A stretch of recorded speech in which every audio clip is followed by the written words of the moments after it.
For be happy every day, don't watch nobody and do your thing. You for happy every day, forget what they say and go your way. You for happy every day, you for happy every day, you for happy every day, you for happy every day. Hi, this is another episode of 1on1 with E.Dadson. My name is Ewurama, and today we're looking into music production with one of the youngest and talented music producers. He goes by the name D3mz.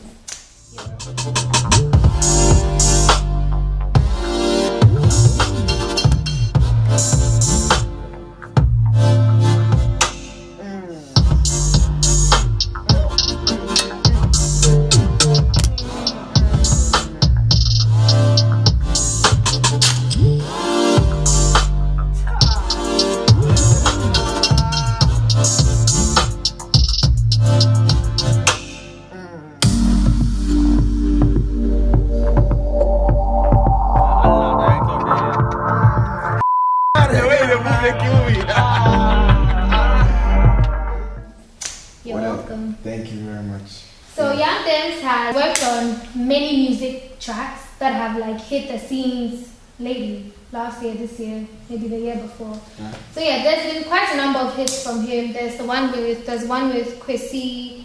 There's some of the people from Kwesi Arthur, and there's Sway. Yep. Who else? Almighty Trade, Palms and Flavor, Magnum. Yeah, more stuff in the works because I'm relatively new, so but I can't say all of them. Yeah, but a lot of big stuff coming up. So we've seen the name D3mz on tapes. We've seen them on artworks. We've heard the name. We're looking at your face today. What's the story behind D3mz, the producer? I feel like D3mz and Edem are two different people. I'm a very reserved and calm person. So when people found out that I'm D3mz and I was doing music, it kind of took them by surprise. They expected an older person, a more energetic person, but it started when I was in high school. My final year was when I began to start learning how to take vocals and how to make beats and stuff. And it was because some of my friends were into music, and I was also in a band. I used to play in a band at school, so I decided to explore the more electronic part of music. So I downloaded the software after I found out that some of my favorite producers use the software. So then I started to learn, and people used to give me tips and advice. I used to hang around studios just to kind of grasp the whole idea. So then eventually I found my way into Ground Up because I was discovered by somebody who helps run Ground Up, and he introduced me to the boys and introduced me to Kwesi. And so at that point I wasn't really going to take music seriously. I wasn't even thinking of quitting. But then I started to come around the studio to hang around more often, and then eventually I realized that now I think I like where I am right now. Did you ever study anything in music production? Not really, but when I haven't lived in Ghana my whole life. There was a point where I lived in Uganda, I lived in Zambia, and during those times I wasn't an American school, so they used to teach music as part of the curriculum, and then I had to learn about theory, but that wasn't what made me what made me interested was how they trained us how to make music set a mood, how to write a song, how to arrange a song. So those are the kind of things that got me interested in or it helped me understand how music production works. Something like that. A week or two ago, you visited a school, right? Eve's Academy. Eve's Academy. What was your reaction towards the way the students accepted music production? It's funny because they saw it the way I saw it before I started. It's rocket science. It's hard, to even think about making a beat. That must sound you're playing with knobs. But really, I just broke it down for them. It's simply just taking what's in your head and putting it onto the computer. And it seems hard, but when you actually start to do it, and then they had a young producer that he was 14 years old, and he played me some of his beats, and I was like, wow, this is crazy. This guy could be the next big thing, they were surprised as how easy it was. And then also with songwriting today, that was where they realized that there's a reason why we really like put artists on a high pedestal, because it's not that easy to write a very nice song. I mean, now talking about that, you do realize that a lot of people tend to recognize the artists on the song more than the producers, when really the producers are like the main brains behind the melody, rhythm, flow, all of that. Yeah. What's your take on that? I mean, like, it's more like it's the system in which we've kind of, like set up music in Africa. I mean, like, I know in a lot of places, like, you have producers, someone like Metro Boomin, Beats. Everybody knows who they are. Everyone knows their faces. If Metro Boomin is dropping an album, everyone's gonna go run for it. But here, if I decide I'm dropping a project, that's cool. But like, we're looking towards the Kwesi Arthur project more.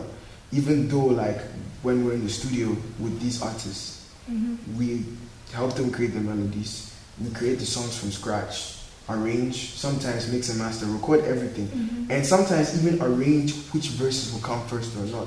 So like, I feel like it's changing though. Like, it used to be like that where the producers were being slept on, but now slowly you're seeing more names come up. Somebody like North, he's like his presence in like online and as an artist is very recognized. MOG Beats, all the hits this year have been played by him, and people are recognizing that. Kill Beats, repping Ghana internationally. So it's changing small, but like, I feel like Ghanaians need to really take note of the producers we have in this country, and I'm not just speaking for myself. I mean, like, there's a lot of young, up and coming producers that are probably could like take Ghana music out of Ghana. So you should appreciate them, because like, they're behind most of your favorite artists. Like, who would you say is your best music producer currently in and outside Ghana? In Ghana, it's a tough one. In Ghana, I'll go with Queso. Queso. Yeah. Right. Yeah, like, you can see I'm being biased because it's Ghana, but like, I'm in the studio with him and I've heard the unreleased stuff and I see how he makes music, his process, and like, the kind of music he makes. It's definitely Queso. The thing about it, Queso has played a lot of serious hits in the country, and we'd be sleeping on him, like, for real, like. So shout out to Queso, Charlie. He taught me a lot too, so I definitely have to like pay homage to Queso. So outside Ghana? Scott Storch. He's the best, like, honestly, yeah. And he's really old. Like, I mean, I'm not in age, but like, he's been there for a while. He's just been playing hits. Even till today, right now, he plays like really nice songs. So you should go check him out. He's my personal favorite. What's the first thing you look out for when you listen to a new song or something? The vibe. And it's very important because like, it also helps you to listen and to understand somebody's sound. Like, if I'm come to listen to Twitch, I know I'm about to get some very like smooth vocals, a very nice bounce, something that will just make me happy. But if I'm come to listen to like Travis Scott, it's a bit more like, there's like a concept behind the song, so I know that I'm expecting something a bit different. So is it easier to tell somebody that their song or their voice or what they're putting to you to work on may not work? It's not easy, but you have to do it anyway. Have you done it before? Oh, plenty times. How do they take it? Oh, I mean, like, some people think I'm being like, can I swear on this? Some people think I'm being like, but like, sometimes you have to let people know that I don't think this approach is gonna work, or me and you aren't compatible. It happens. I actually told somebody that, and I have to be honest, because you're playing with somebody's life. They drop the song doesn't go anywhere. You gas them up for no reason, and maybe they put like resources into this. Because some people pay me for productions. I can't allow you to pay me if I know that this is not gonna end well. You feel me? Or like, I don't feel like this beat is for you, or the approach we're doing is good. No, I just have to be blunt, and that's probably the hardest thing being a producer is. When you do confront them, do they accept the approach you bring? Yeah, I mean, yeah, and I like that. Of late, I've been getting a lot of like respect from people. Like, they listen to my inputs. When I started, it was more like, okay, I've considered your opinion, but I'm not really gonna like go with it so well because I was young. But now I'm getting older and stuff, so people are beginning to like accept that, okay, if them says that this is not gonna really fit, they might trust my judgment. But the ball's always in their court. So.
So I'm here, guys, with Asi. She's recording right now. We're working on a very crazy project of hers. We don't know the name of the song yet, but I'm sure you guys think it definitely sounds fire. So yeah, I'm just adding a few touches and we're like done. So yeah, Charlie. Hope you guys enjoy this one when it comes out. Yeah. We'll talk on money when it comes to producers. Back then, honestly, up until this year, I didn't think producers charged that much. I honestly didn't think producers charged in thousands.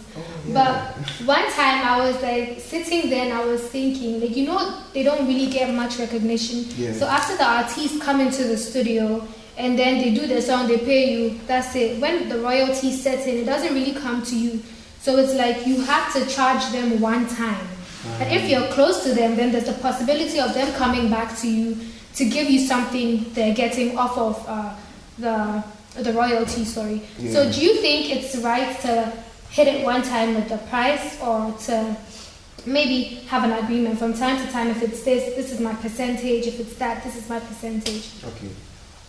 Now you have an artist that you and them are working with, and that person hasn't blown yet, right?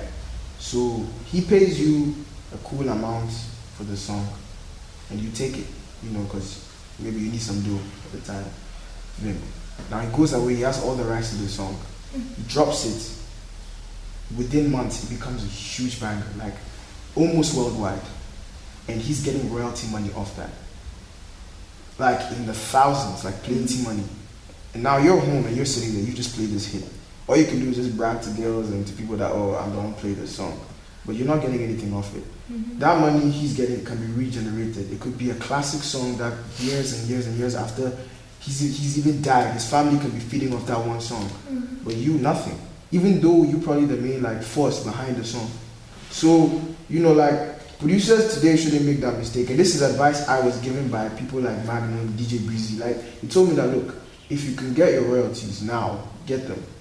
You can, of course, you can be paid, because if someone approaches you to do a song with you, sometimes because they're your friends, just put the royalty down and then everything be cool. But if it's somebody who they don't really have a name yet, but your name as a producer can put them on, then they should pay some amount, and then you can do the royalties too. Because the royalties are very important. That's how you really amass your wealth as a producer. If somebody pays you 1,000 CDs and you play a hit, 1,000 CDs is going to be finished, but that hit is going to keep running, so you can still get it done. How do you feel when the music you produce goes out there and it hits really big? I'm happy. For example, One Stone, something like that. I was really happy with the reaction. For me, I make music not really necessarily because of the money or the clouds. I just want people to be happy and to know that the cause of happiness was me and the artist. So it's very nice when I get a notification on my phone that somebody has just dropped the track, Young Dems on it. I'm like, that's nice. Yeah. How does your family take your turn into music production?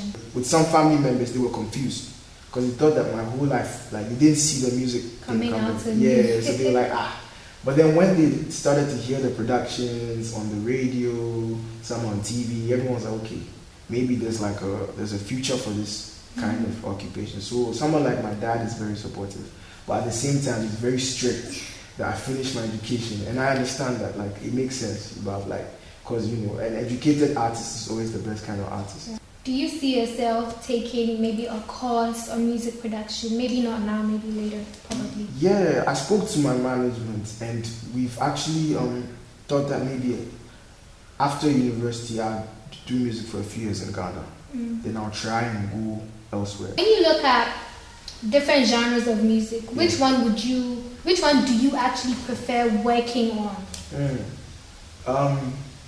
I really like hip hop, and I also really like working on alternative music, like alternative R&B and stuff. I don't really get to release stuff like that because a lot of people in Ghana who do that. But eventually you will see some of that stuff from me. And I'm trying to get my beats to foreign artists too, so that at least I can have a widespread range of music. But I do like alternative music, alternative hip hop, R&B. Afrobeats, like Afrofusion, like like combining jazz and Afrobeats together, that kind of stuff. Yeah. What's your take on the new, let me call us the new generation, accepting new music, say trap? That's how we have like a fraction of the market paying attention to Lamin. Yeah, trap is nice music. Trap is good, Trap is like, I mean, it originated from Atlanta, but at the end of the day, hip hop in itself has roots in Africa. So we embracing trap is like embracing our ancestry. I like the culture here, and how we're just being diverse, because it's gonna help take African music out of here. We're doing our own version of trap, and then we imagine my mem on Coachella. Yeah. And people jamming to Godzilla at Coachella. Like, that would be crazy, wouldn't it be? And then on top of that, like, if people hear that Lamema from Ghana, they're gonna want to know what's happening over here. Yeah. That means that Afrobeats is gonna be put on high life, hip life. So yeah, trap is good. We need to promote trap music in Ghana. You feel me? That's the way for it. Yeah, you feel me? Yeah. What projects do you have in the pipeline for 2019? A bunch. Like, me personally as a producer, I'm trying to work on a tape. It's called the Chaos EP. It's just going to be me and like my take on, like, there are a lot of things happening in the world right now, a lot of chaos around me, but I feel like with me, I want to like try and down that chaos down with this tape, very calm, cool vibes, And then at the same time too, it's kind of based around Kwesi's phrase, Ghana big, Tema bigger. You know what I'm saying? There's a lot of things happening in Tema that sometimes you can get lost in. So this tape is gonna just highlight the fact that there's chaos, but Charlie, it'll still be cool. So that's the main project. And then of course I'll be working on Herman Swade's project. I'm executive producing that. I'm thinking of dropping a tape with Almighty Trey. That'll be later this year. Twitch and I will be working on something new, some fresh sounds, not Afrobeats, but we'll show you guys that later. Me and Kwesi have started working a lot more. I don't know whether we'll drop a tape, but if he's ever thinking of dropping an album soon, I'm pretty sure that some of my productions might be on there. So yeah, I think that's all the projects that I'm working on this year. Nice. Yeah. Well, it's really been an honor having you. Yeah. Imagine him here. Like, it's a big deal for me. But, yeah, thank you so much for passing through. It was my pleasure. So yes, guys, this is Young Dems, the producer, and he's been on 1on1 with E.Dadson. What are your socials? My Twitter is young_D3mz. So is my Instagram. And yeah, I think those are the only two that I actually use, so you can go check them out. Okay, guys. So if you want to reach out to Young Dems, if you want him to produce your music, please reach out to him. He's really good. Trust me. My email is youngd3mz@gmail.com. So just like send me your music, and if I really mess with it, you hear back from me. It doesn't mean go and fly this email, or just small, please. It's not easy. So yes, I'll put his details down there. If you need me, you can contact me. If you need him, you can contact him. This has been 1on1 with E.Dadson. Thank you for watching. Subscribe. What's up?